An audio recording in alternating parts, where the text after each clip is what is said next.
Hi, and welcome back to another episode of Low Carb Cocktails. I'm Frank, the Low Carb Cocktail Guy. Now, this particular video is not necessarily a low carb cocktail, but more along the lines of kind of how to make a cocktail, whether it be low carb or not. I had one of my coworkers recently turned 21 and cocktails intrigue him, and he had a lot of questions. And I kind of pointed him off to my other videos, you know, how to stock your home bar and the tools you're gonna need to do that. Check out those videos if you haven't seen it. So this is gonna be kind of tacked on to part number 3, I guess. I might rename those videos Home Bartending 101. But this is how to make a cocktail. And it doesn't matter which cocktail it is, they involve either some or all parts of the things we're gonna cover. And that's gonna be measure, muddle, shake, stir, strain, and garnish. Every cocktail is gonna involve 2, 3, 4 of those things. So kind of let's start off with measuring. Now, what I find useful, and not just me, basically anyone who makes cocktails, find it very useful to have a jigger. You know, bartenders who do this professionally, people like me who are pretend bartenders on the internet. All of us, I think everybody I know uses a jigger. This is a Japanese jigger, and I like this one a lot. And I mentioned it in my other video on the tools you'll need. This particular one is from Top Shelf Bar Equipment. And why I like this one is because the measurement increments in here, this can measure as little as 1/4 ounce. So the small side of it, a little hourglass shape, it's got 1/4 ounce, 1/2 ounce, 3/4 ounce, and to the top is 1 ounce. The other side I have a 1 ounce, 1 1/4, 1 1/2, and then to the top is 2. And this is kind of what I wanted to talk about when it comes to measuring is if you're not filling it to the top, and I mean actually above the top, you're not getting your full 2 ounce pour. So what happens is the way these Japanese jiggers are designed, they'll have a little bit of a rolled edge, which allows the liquid to go above the edge just a little bit and causes, creates a little meniscus at the top of it. So you'll have your liquor or your liquid, whatever you're using, will actually be above the rim right here. And that is your true 2 ounce pour or 1 ounce pour on this side. So if you're cutting it short, or you're measuring just to the inside edge of this, you're not at your full pour. So a good pour is making sure you go above the pour just a little bit, and it takes practice. You'll end up spilling it. I still do sometimes, but you don't wanna cut yourself short. Try to build that meniscus on the top of your jigger to get your full pour. Now, you can also use a speed pourer, kind of like this. You'll see a lot of people use these in college bars and like just fast-paced bars that just dump and just start pouring. And that's good too. It's not as accurate, but it's pretty damn close. I mean, to less than 1/4 of an ounce most times on someone who's really good with this. I'm not one of those. But in speed pouring is what it's called. You basically want to count to 4. 1, 2, 3, 4. That's an ounce. If you want to do a 1/2 ounce, you count to 2. 1, 2. And when you do that, make sure you practice with that. Like fill a bottle with water, put a pour spout on top of it, get another little cup, and pour it in. Count 1, 2, 3, 4. Then dump it in here and see how close you are. It does take practice. I would just rather use this. I'm accurate every time and I don't have to tweak anything up, so that's just me. Do what you like. Speed pour, measure pour, either way. So measuring is very, very important in your cocktail to keep a consistent drink. Now, one of the things that I really want to mention about measurements in your drinks is a lot of times you'll see a recipe that says add a splash of this or top it with that. Don't, because you won't have a consistent cocktail. So let's use a Moscow Mule as an example. So your Moscow Mule, you'll have usually 2 ounces of vodka, topped with ginger beer, and then a splash of lime juice. That's your most common, everyday, run-of-the-mill recipe for Moscow Mule. So you've got an exact measurement on your vodka in 2 cocktails. You build 2 at the same time. Then you put top with ginger beer. Now, was that 3 1/2 ounces? Was it 4 ounces? Was it 3 3/4 ounces? Well, what about this second one when you make that? Or you put the same amount in there.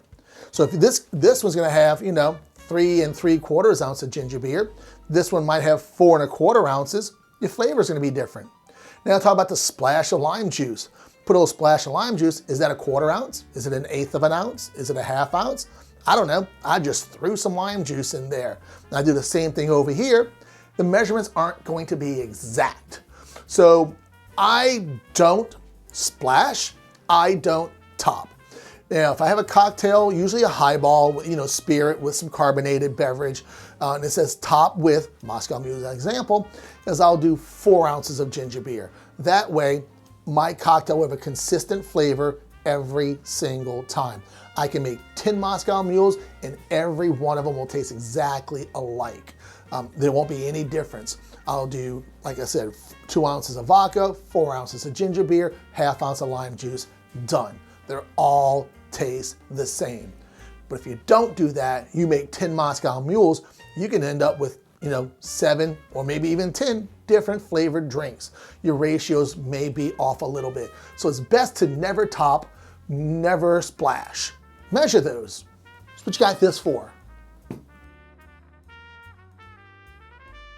All right, so next let's talk about muddling. Muddling is when you're going to be adding either some herbs or some fruit, whether it be a berry or a citrus, into your cocktail recipe, not just for the juice, but for the oils of that ingredient. Or if you're doing a berry, you really want to pulverize that, get the juices, extract the juices out of the berries and the oils out of the skin of citrus and leaves of whatever herb you're using. So kind of talk about that a little bit. Now, when it comes to muddlers, you got 2 basic types. Your wooden one, which usually, I gotta get a new one. This is beat to hell up. Your wooden ones will usually have a flat bottom, and there's a reason for that. And your stainless steel ones usually have like a little plastic foot with some teeth on it, and I'll talk to you about why we use each of these, or why I should say I use each of these differently.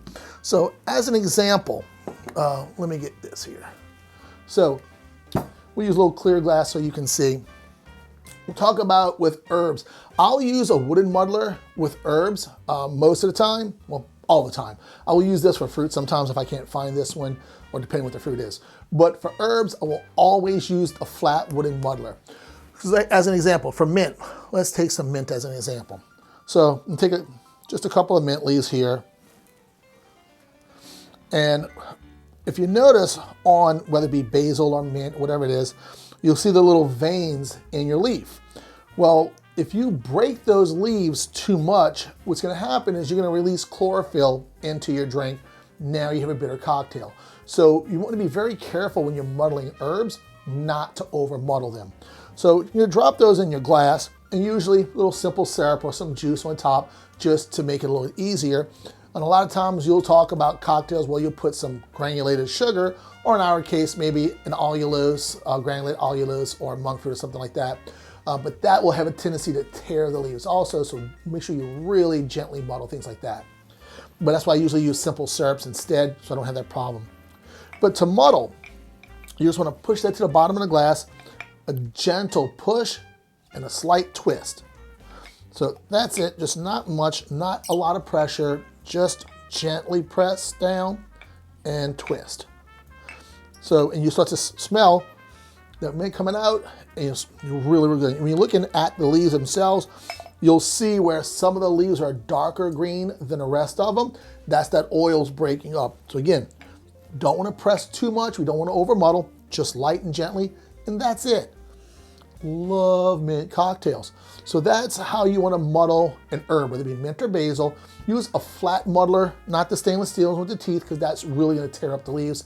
And you don't want to over muddle them, because remember, when you start shaking with ice, that's going to act as a muddle as well. So that ice will be banging against the mint or the basil or your herb, whatever it is. So if you really muddle this hard and you go start shaking with ice, it's going to the ice acts as a muddler itself when you have herbs in it, and that's really going to kind of overdo it. So let's make sure that doesn't happen. Now, I'm dropping shit everywhere. So let's go ahead and get a different glass here and talk about some citrus and some berries. So if you're muddling citrus or berries, I got some blackberries right here. If you hadn't seen my blackberry video, Blackberry Bourbon Lemonade, check that one out. I'll leave a card right up there for you. I always point there and don't say why. So a couple of blackberries, 1, 2, 3. And again, what I like to do with this here is I'll press these down with this. And let's see here, well, why not? Why not? Let's go ahead and let's do a lemon. We'll kind of talk about them at the same time. Now, I'm gonna do this a little bit different since I'm gonna put them together. So I'm gonna pull my blackberries out, and I'll tell you why. So first off, you wanna cut yourself your lemon into sections, or lime, whatever you're doing. You wanna drop those in your glass. Now from here, using the muddler with the teeth, I find it works a little bit better than the flat wooden ones do. You want to press down, get all the juice out of that fruit, and you can be aggressive with this, because not only are we trying to get the juice out of that lemon itself, we're trying to catch the backs of the, there, I'll turn upside down. Let me flip that around a little bit. You want to be pressing the back of that skin also. You want to be pressing the actual yellow part of the skin or whatever fruit you're using. Get the oils out of that as well.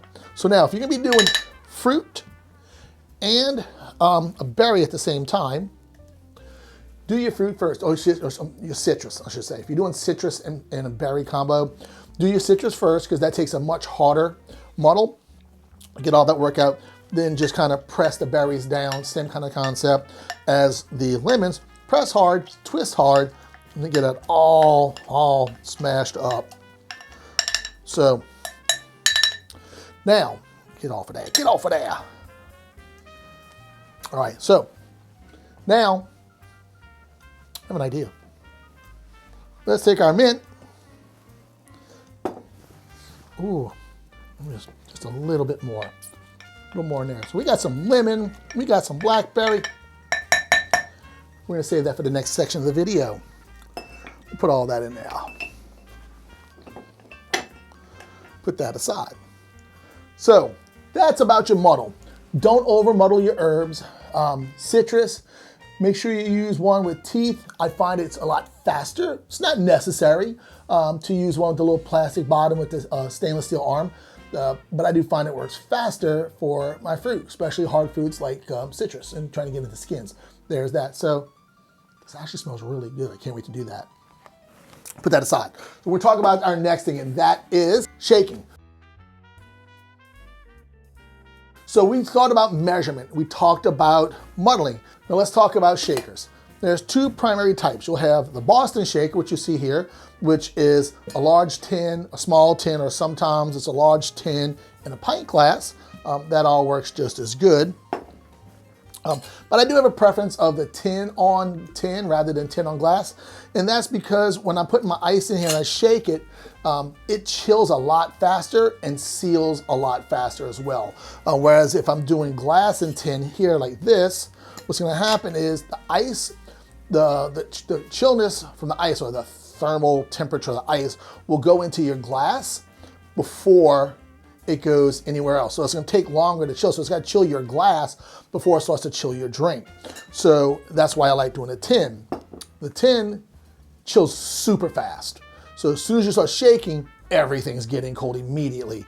Rather as this here, your temperature goes into your glass rather than your drink right away. So do like the tin on tin. That also, and I find that tin on tin, when the metal gets cold and contracts, it has a little bit tighter seal than it does with the glass. So, and that's kind of what I'm talking about shaking. Now, when you are shaking, the things you want to learn about shaking is technique. There are some techniques to shaking.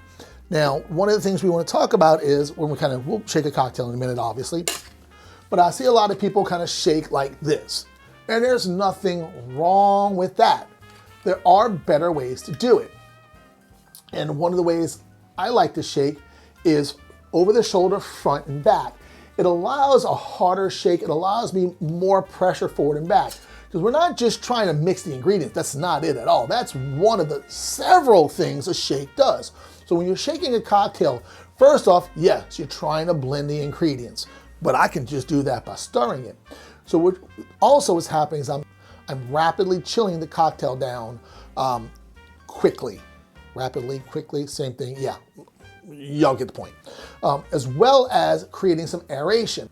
So when it comes to the shaking, is ice in one tin, drink in the other.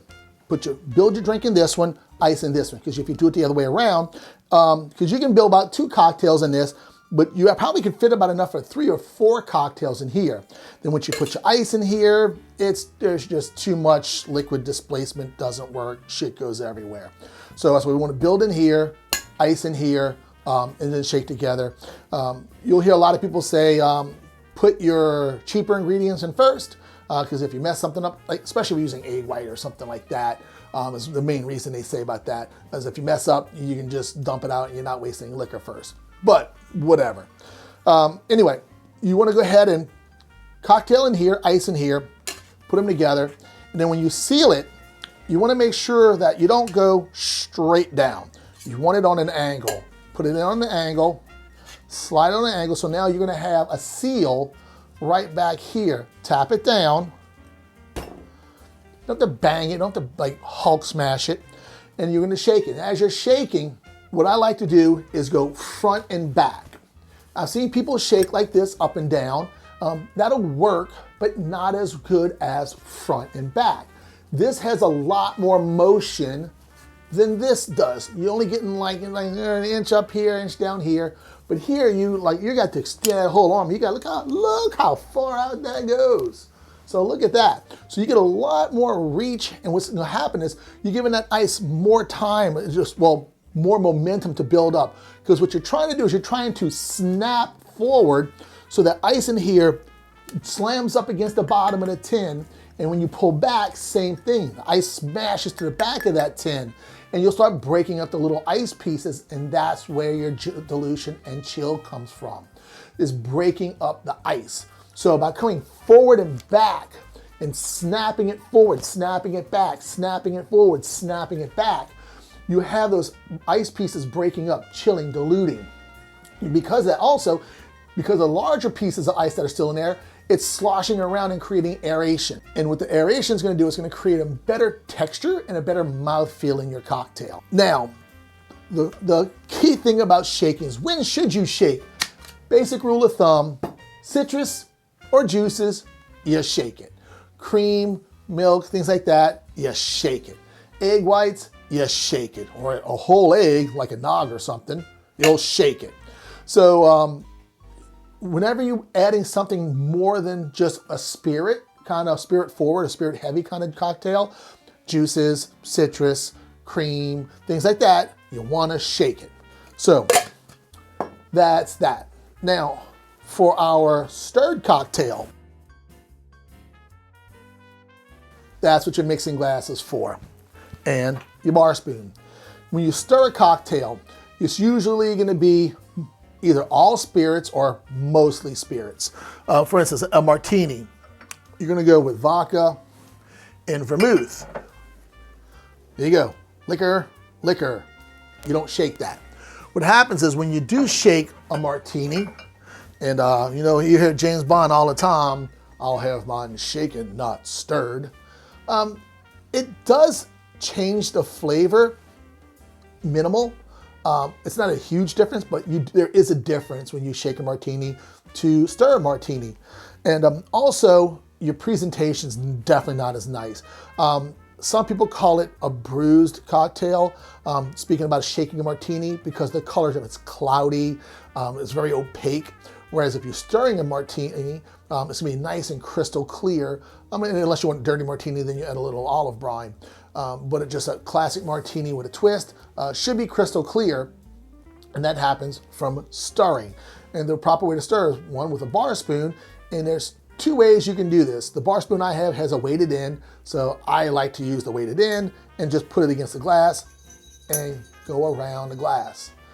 The other way is using the back of your spoon against your glass. So there'll be ice in here, drink in here, back of your spoon against the glass, and you're going to pull and push and pull and push and just ride the back of the spoon around the glass. Well, if you hear this, you're not doing it right. it's not going to create the dilution at the level it's needed. By creating that whirlpool effect in your cocktail, by stirring it, by pushing, pull, push and pull, push and pull. And again, you have some people do it like this, all kind of ways to hold it. What I do is I got 2 fingers on top, 2 fingers on the bottom, pull, push, pull, push. So I come this way, I'll pull with the index finger, middle finger, and I'll push with the ring finger and pinky all the way around. So that's how you shake a cocktail. So, and again, spirits and spirit, like old fashioned, Manhattan, martini, those type of cocktails. So, make sure I'm checking my notes. So next we'll talk about straining cocktails. So, shaken versus stirred. Now, you can use a Hawthorn strainer for both. Shaken cocktail, Hawthorn strainer, pour. Stirred cocktail, Hawthorn strainer, pour. Now, a good Hawthorn strainer is going to have a really nice spring. So this was one I have. Spring's pretty wide. This one here, this is from Pina, it's my favorite strainer. It's got a really tight coil spring on it, and that allows me to use mint and berries and things like that, and not really have to worry about double straining it so much because this spring is so tight, it catches a lot of those bits and pieces. And that's what your spring is used for on a Hawthorn strainer. Otherwise, if you didn't have a spring on it, you can just pour it out and then a bunch of junk goes in your drink as well. But this is the one from Pina. I'll put a link below on this Pina strainer. I got it on Amazon. And if you do decide to get one from the link below, thank you. It's an affiliate link, and I do appreciate the support. And then they do make a specific type of strainer for stirred cocktails, and that's called a julep strainer. It's kind of like a big fat spoon with little holes in it. The way that works is cocktails in there, ice is in there, and you put that on the spout side, handle back here. So as you pour, the spoon will hold all the ice back and allow the drink to come out. It's just something fancier than this. And they make a bunch of different types of these, and I really never invested in another one, but they do make some with a little bend right here in the handle so it locks into the glass nicely. I rarely use this. This is my go-to, but just so you know, this is called a julep strainer, and it is specifically designed for straining stirred cocktails. So, yeah, I covered all of that. Oh, one thing I didn't talk about, I'm glad I looked at my show notes, is your fine mesh strainer, double straining. So if you're serving a cocktail up, which means cold cocktail, shaken with ice, and there's no ice in the drink itself, you'll be using this for a nicer cocktail, a little less diluted as you're drinking it. So for your fine mesh strainer, you'll pour your drink over this into your coupe glass, Nick and Nora glass, martini glass, whatever it is. And this will help catch any ice chips that have broken down in your shake, or any herbs or fruit that's in there will also get caught in your strainer as well, won't end up in your drink, and you have a nice, clean, clear drink. Maybe opaque because of what you got in it, but it won't have any bits and pieces in it. So that's your fine mesh strainer. When you use this, it's called double straining. So next, let's talk about garnish. This is what makes your cocktail look pretty, right? Nope, there's more to it than just that. Garnish has a lot more to do with a cocktail than just making it pretty. There's a lot of other things to it. So for example, let's talk about a couple of different ways you can garnish. Let's use this lemon here. So here, it's called a lemon wheel.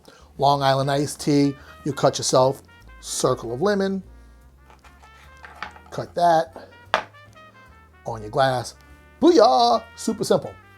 Now, you also have what's called a half wheel, because it's half a wheel. You cut that to the center, put that on your glass. Booyah! Half wheel. So let's go ahead and talk about one more garnish you can do it. It's lime or lemon, doesn't matter. And that is going to be the wedge. Now in a wedge, you'll cut your lemon long ways, cut that in half long ways again, and then cut that one on a 45-degree angle long ways again. Now, what's important about using wedges is a lot of times you'll have that white line in the middle of your citrus, whether it be lime or lemon or orange, whatever it is. That's the pith. That's bitter. So what you want to do is just kind of cut that right off before you use it. Now that you have a wedge, cut your wedge right down the center or on the side, how you want to angle it. And there you have your wedge. So these are some simple, just wheel, half wheel wedge on some simple garnishes. Now, some of the other garnishes you can do is, let me use an orange. So I'm gonna do two more with this one here. One is gonna be using a channel knife. Channel knife is gonna use to create a ribbon. So like a really long strip of an orange or lemon or lime, whatever it is. They make a knife called a channel knife. And that's what this is used for. It's designed to make a ribbon. So you'll put this, you'll see this little notch, bladed notch in the center of it. And you'll just put that on your fruit and you'll pull it towards yourself, turning your citrus around. And there you have, see, a nice little ribbon. Ta-da, little ribbon. And you can spin this around. This, another good thing about a Barspoon is you can take that and wrap it around your Barspoon, tighten it up, coil it up really tight, and then that'll sit there and kind of hold while you build your drink. And if this is your garnish you're going to use, after it's wrapped around, it sits a little tight. What you do is you're just creating the shape, you're creating that coil to hold its shape. And now pull that off. And now you have a nice little coiled ribbon. So that's another way to do that. Now another simple one is going to be a swath. What a swath basically is you can get yourself a vegetable peeler, and I like to use the ones that have the handle down at the bottom rather than the side. I find it's a lot more easier to control when you're trying to do it this way. At least I screw up a lot. I'll cut too deep, or I won't cut enough. It'll slide off to the side. So the ones with the handle at the bottom, I find it's easier for me to use for this type of garnish. So at the top of your fruit, pull down, all that orange oil. And that's what I'm heading to next. You got this here and very little pith left on the back side this way. Now, when you're using this type of garnish, this is really, really what you're shooting for. And that is the oil from your citrus skin. So if I'm using this like in an old fashioned or something, I would take this and face the skin, the outer skin towards the drink, pinch it and swipe your hands across. You know, swiper, no swiping. I'll see how many of y'all caught that. Leave a comment below if you caught that. I don't know anymore. But so you're gonna pinch and swipe, and as you do that, the oils from the skin will come out and they'll be expressed in your drink. So you get a little bit of that orange essence. Like if you're using a triple sec or something orange in your cocktail, like I said, my orange liqueur or even a blue curacao, this will really enhance that flavor by putting some of the essential oils from the orange skin in your drink. Or you can do this with lemon skin if you're using like a whiskey sour or something like that. But here's something that really gets me, and I've seen this a lot. I've seen this at bars, I've seen this on YouTube, I've seen this on the internet, and that as I've seen people, most recently I've seen on TikTok, I was like, man, you can't do that. Is I've seen people take the pith side of the skin and wipe that around the glass. Whatever you do, don't do that. Like I mentioned, pith is bitter. And now you just got to put bitter around the rim of your glass, and you put that on your mouth and tongue. Now you got bitter taste on your mouth as you're drinking your cocktail, will ruin your experience. After you express your oils on your drink, you will still have some oils left on here. Use the outer skin side. Definitely wipe that around the rim of your glass. Hell, wipe it down the glass a couple of times, so now you'll have that orange oil on your hand. So as you're holding your drink and you're drinking it, there's even more of that orange essence going in your nose as you're drinking the cocktail. And you know, that's where most of your taste comes from, is your nose. So that's really gonna enhance the flavor of your cocktail by doing that. So there's a couple of oranges. There's There's a couple of garnishes you can do, pretty simple, whether it be a wheel, a half wheel, whether it be a ribbon, a coiled ribbon. And there's a couple of other ways you can do the lemon ribbons. You can take with your wheel, it's a little quick when I'll show you. You can take a wheel, cut kind of thin. This is bigger than my knife. Take that aside. Let me move something so you can see what I'm doing. Cut that. Then cut the fruit away, cut the meat away.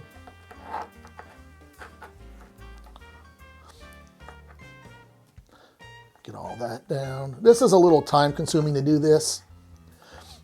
And then you can just kind of, from the inside, cut away the pith and leaving just the skin that way. And by doing this, when you're doing ribbons, it just makes a tighter ribbon. That's all. A lot of extra work for something that's not really that impressive. Now, when you're doing a swath, some of the things I like to do is once you got your swath cut on a 45-degree angle here, turn it, cut it on a 45-degree angle here, clean up those jagged edges a little bit, and then get this really nice, pretty garnish. What you can also do is you can cut a slit in the middle.